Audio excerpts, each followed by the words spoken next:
Hello बच्चों, चलिए प्रश्न पढ़ते हैं। एंट्रोपी परिवर्तन से क्या समझते हैं, उदाहरण देकर समझाइए। चलिए अब हम प्रश्न की मुख्य अवधारणा देख लेते हैं। तो यहाँ पर हमारे प्रश्न की मुख्य अवधारणा क्या होती है। एंट्रोपी, जिसे हम एस से दर्शाते हैं, वो सीधे समानुपाती होती है अव्यवस्था के डायरेक्ट समानुपाती होती है। यदि हमारी अव्यवस्था बढ़ती है तो जो एस हमारी एंट्रोपी वह भी बढ़ेगी, और यदि हमारी अव्यवस्था कम होती है तो हमारी जो एंट्रोपी है वह भी कम होती है।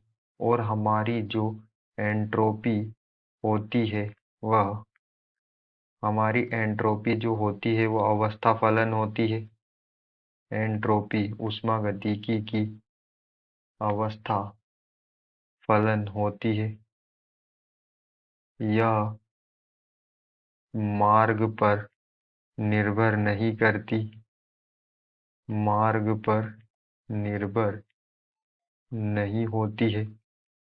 यह एंट्रोपी जो होती है सिर्फ प्रारंभिक और अंतिम स्थिति पर निर्भर करती है।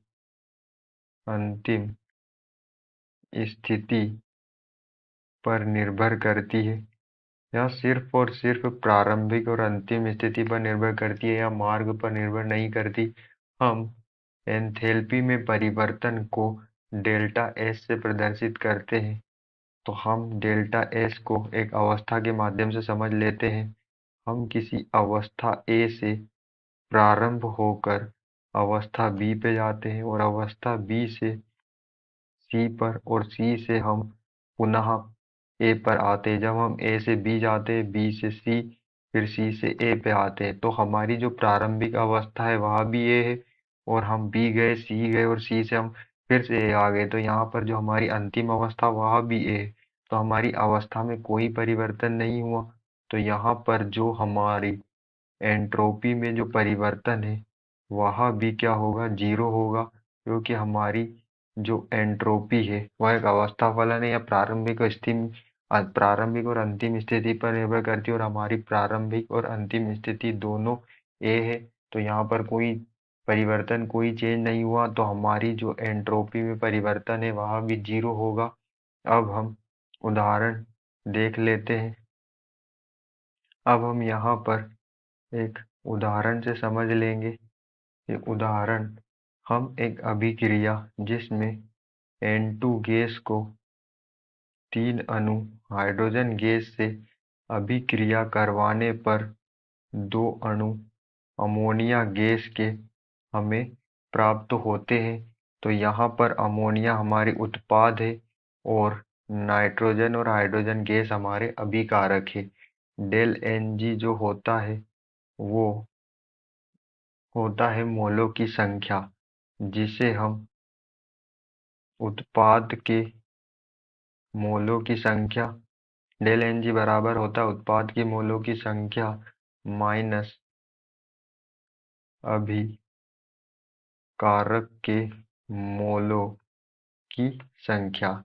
डेल Ng बराबर उत्पाद की मोलों की संख्या माइनस अभिकारक के मोलों की संख्या। तो यहाँ पर हमारे जो उत्पाद है NH3 अमोनिया, उसके 2 अणु है, 2 मोल, और यहाँ पर हमारा एक अणु नाइट्रोजन का है, और 3 हाइड्रोजन, मतलब यहाँ पर हमारे जो 4 मोल है वो अभिकारक के हैं, और 2 मोल जो है वो उत्पाद के हैं।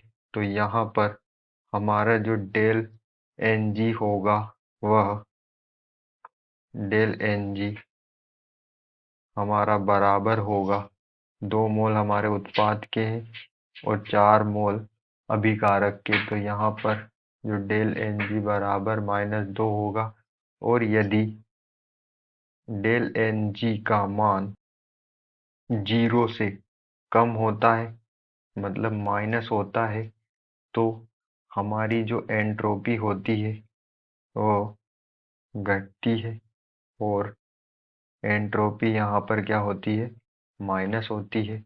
यदि एंट्रोपी जो डेल एन जी का मान अगर 0 से ज़्यादा हो, मतलब कैसा हो, एंड 0 से ज़्यादा हो तो एंट्रोपी बढ़ती है, और एंट्रोपी कैसी होती है, धनात्मक होती है।